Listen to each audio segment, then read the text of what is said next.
안녕하세요. 체인지월드입니다. 오늘의 주제는 변화의 이해의 두 번째로 100여 년 전 교육의 변화와 트렌드입니다. 즉 예나 지금이나 삶과 교육의 근본은 같으나 주변 환경이 달라졌습니다. 먼저 100여 년 전 교육의 변화와 트렌드에 대해 살펴보도록 하겠습니다. 다음에 소개하는 시는 1925년 학생 잡지 7월호에 게재된 김영두라는 사람이 쓴 시험 자병이라는 제목의 시입니다. 아차, 시험 문제를 보니 한숨이 먼저 나네. 어젯밤에 한 번 더 볼걸. 연필은 가졌건만 종이는 하야을 뿐 시계의 바늘은 좀 잡아놓았으면. 아, 종을 친다 어쩌나. 하나도 못 쓴 답안을 낼라니 기가 막히네. 울고 싶으니. 그래도 좋아, 끝났으니 오늘 저녁은 또 극장이다. 그러나 시골 갈 일이 큰일. 이 시에서 살펴보았듯이 학습에 흥미를 잃은 학생이 시험 보는 모습을 그린 시라고 생각합니다. 시험 공부를 하지 않은 학생이 한숨과 함께 후회하며 시험에 임하지만 일단 시험이 끝났으니 극장에 놀러갈 궁리를 하고 있습니다. 오늘날 학생이라면 극장 대신에 노래방이나 PC방으로 갈 것입니다. 그렇지만 착한 학생이라 시골에 계신 부모님께서 서울로 유학시켜 주신 것을 생각하며 걱정하고 있습니다. 보시다시피 예나 지금이나 삶과 교육의 근본은 같으나 주변 환경, 여기에서는 극장이라고 하면 오늘날의 노래방과 PC방이 되겠죠. 여같이 주변 환경이 달라졌습니다. 다음은 100여 년 전 교육의 변화와 트렌드에 대해 살펴보도록 하겠습니다. 100여 년 전에 등장한 근대학교의 입학시험. 근대학교는 산업공상이 총집합된 종합선물세트. 입학시험은 지원자가 정원을 초과할 때 치르게 됩니다. 근대학교가 처음 문을 열었을 때는 학생이 없었습니다. 초기 학교는 학생들이여 제발 들어오기만 하시오 였습니다. 양반들이 자녀를 학교에 보내는 것을 꺼리다 보니 주로 중인계급의 자녀가 학교에 갔습니다. 그래서 근대학교는 산업공상이 총집합된 종합선물세트가 되었습니다. 산업공상이란 고려 조선시대의 직업에 따른 사회계급으로 고려 후기에 중국에서 유교가 전래되면서부터 명확해졌는데 귀천은 선비, 농민, 공장, 상인 등의 순으로 되었습니다. 이러한 신분차별은 수백 년 동안 계속되다가 1894년 갑오개혁 이후 점차 그 질서가 무너졌습니다. 이렇듯 초기 학교는 학생 수가 적었지만 점차 시간이 흐르면서 학생 수가 늘어나고 신학문에 대한 관심이 증가함에 따라 입학시험이 실시되었습니다. 그리고 학생이 명예로운 계층으로 등극한 신분이 되었습니다. 개화바람으로 서양 문물과 학문을 직접 배우려는 야망을 지닌 청년들이 주로 일본과 미국 등지로 유학을 갔습니다. 외국어만이 살 길이다. 1896년 고종 황제께서 약 1년간 조선의 왕궁을 떠나 러시아 공사관으로 옮겨 거처한 아관파천 사건이 일어났습니다. 아관파천이란 명성황후가 시해된 을미사변 이후 일본군의 무자비한 공격에 신변의 위협을 느낀 정종과 왕세자가 1896년 2월 11일부터 약 1년간 조선의 왕궁을 떠나 러시아 공사관에 옮겨 거처한 사건입니다. 이때 고종 황제께 가장 필요한 것은 무엇이었을까요? 러시아어가 필요했겠지요. 그때 원어민에 가까운 러시아어를 구사하는 김홍육이라는 사람이 있었습니다. 고종을 독살하라. 가비차. 김홍육. 원어민에 가까운 러시아어 구사. 김홍육은 함경도 출생으로 천인 출신이었으나 블라디보스톡을 왕래하며 러시아 말을 배워 역관이 되었습니다. 일단은 김홍육이 낯 놓고 기억자도 모르는 사람이었는데 글도 모르는 그가 러시아어에 능통할 수 있었던 것은 그가 블라디보스톡에서 부두 노동자로 일했었기 때문이라고 합니다. 언어는 생활 언어이기 때문에 글을 몰라도 함께 생활하면 말은 자연스럽게 터득됩니다. 그래서 김옥륙은 조선 후기의 역관이라고 할 수 있습니다. 김옥륙은 아관파천 때 고종과 러시아 공사인 베베르 공사 사이의 통역을 맡았습니다. 고종의 총애를 믿고 권세를 부리다가 러시아와의 통상에서 거액을 착복하여 유배되었는데 떠나기 직전 고종을 독살하려는 사건을 일으켜 유배지에서 잡혀와 사형되었습니다. 가비차가 무엇일까요? 오늘날의 커피를 말합니다. 고종 황제께서는 러시아 공사관에서 처음 커피를 마신 후 평소에 커피를 즐기셨답니다. 그런데 벼가 익으면 고개를 숙이듯 사람도 성숙하고 발전하면 겸손해져야 하는데 고종 황제의 총애를 받던 김옥륙이 욕심을 내었습니다.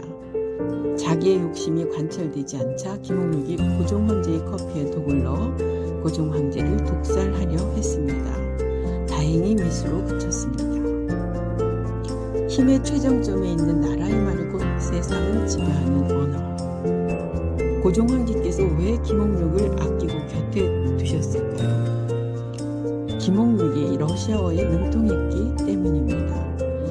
이렇듯 힘의 최정점에 있는 나라의 말이 곧 세상을 지배하는 언어가 됩니다. 특목고의 전성시대가 열리다. 1895년 관립 한성 외국어 학교 설립. 1895년 관립 한성 외국어 학교가 설립되면서 특목고의 전성시대가 열리게 되었습니다. 일제시대에는 일본어가 힘의 정점에 있었고 해방 후 6.25 이후로는 영어가 힘의 정점에 있었습니다. 오늘날에도 외국어고에 진학하려고 하고 영어가 전 세계적으로 통용되고 있습니다.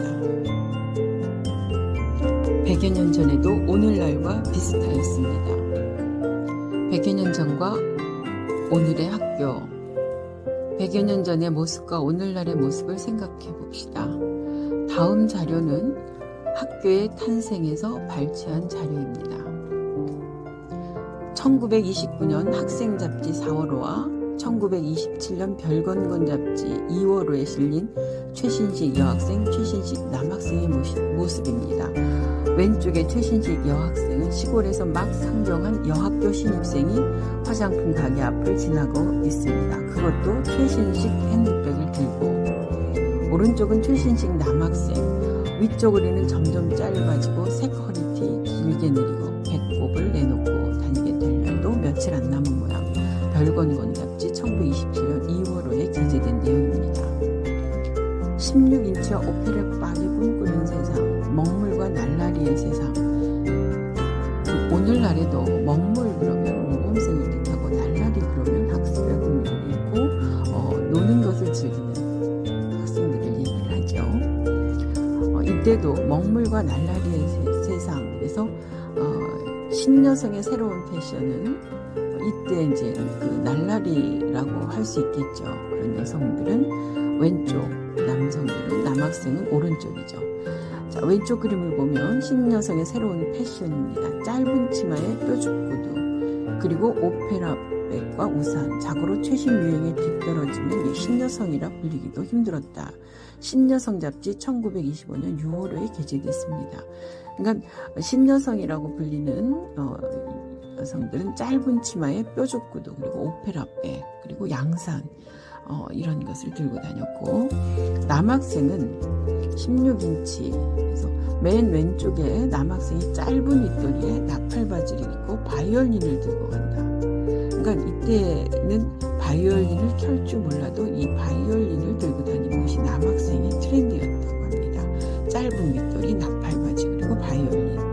그리고 서양식 패션과 취미로 음악으로 무장한 최첨단의 학생이다. 그래서 여학생들이 선망했던 남학생의 모습이기도 했다. 이것은 안시경이라는 사람이 모던보이의 산보라는 제목으로 조선일보 1929년 2월 7일자에 게재한 내용입니다. 교복을 찢어라. 두 학생이 한 달만 있으면 졸업인데 학생복 찢어 입기가 늦었네 늦었어. 여보게 궁둥이는 아직 찢지 말게. 이건 별건곤 잡지 1927년 3월호에 기재된 내용입니다. 오늘날에도 10여 년 전만 해도 졸업식에서 교복 찢는 모습을 흔히 볼 수 있었습니다. 네, 교육적인 지도를 통해서 지금은 졸업식에서 이러한 모습이 사라졌습니다. 졸업장을 받으면 뭐하나 여학생이 울고 있습니다. 여고를 졸업했지만 여학생들이 사회로 진출할 수 있는 기회는 극히 드물었습니다. 게다가 신여성들은 정조관념이 없다는 소문이 무성해서 결혼 대상에서도 제외되기 일쑤였습니다. 별건곤 잡지 1928년 2호로에 기재된 내용입니다. 조금 오늘날과 다르기는 하지만 오늘날에도 젊은이들이 취업이 어려워 힘들어하는 모습을 볼 수 있습니다. 다음은 70여 년 전 주택분양 광고입니다. 70여 년 전 주택분양 광고는 1936년 주택분양 홍보물의 4가지 입지, 교통, 교육, 분양가에 대해서 설명을 하고 있는데 홍보를 하고 있습니다. 우선 교통과 교육 2가지만 살펴보겠습니다. 교통은 총독부가 걸어서 5분 되는 지척이고 경전 버스 전체가 문 앞에 정류하는 것이 특색입니다. 북에는 북악산, 서해는 인왕산이 근위하여 장풍 항양, 바람을 감추면서 볕이 드는 남향의 땅입니다. 그러니 이렇게 교통입지가 좋으니 이사 오십시오 하는 거죠. 주택 분양을 받으라는 얘기고, 교육은 주택단지 내에 유치원이 건설될 계획이고, 초등은 사법, 부속, 제동초, 교동초, 수성동, 매동초, 중등 및 전문은 제1, 제2, 중앙고, 희문고, 배제고, 이화여고, 배화여고, 중동고, 숙명여고, 진명여고 등 학교가 단지를 5위에 통하기 매우 편리한 것이 특색입니다. 그러니 주택을 분양받으십시오 하는 그런 홍보문구입니다. 이렇듯 70여 년 전 주택분양 광고에서도 교육과 교통을 강조하는 것이 오늘날과 비슷합니다. 오늘은 100여 년 전 교육의 변화와 트렌드에 대해 살펴보았습니다. 지난 영상에서는 우리 아이들이 행복한 삶을 누릴 수 있도록 변화 이해 중 우리 아이들에 대한 이해에 대해 이탈리아의 수석 발레리노인 로베르토 볼레를 예로 들으며 서문을 열었습니다. 이번 영상에서 100여 년 전 교육의 모습을 살펴본 결과 예나 지금이나 삶과 교육의 근본은 같으나 주변 환경이 달라졌습니다. 그러면 오늘날 우리 아이들을 이해하려면 달라진 주변 환경을 고려하면 합리적인 이해가 될 것이라 생각됩니다. 다음 영상에서는 달라진 주변 환경을 고려하면서 우리 아이들을 합리적으로 이해하려면 어떻게 해야 할까요?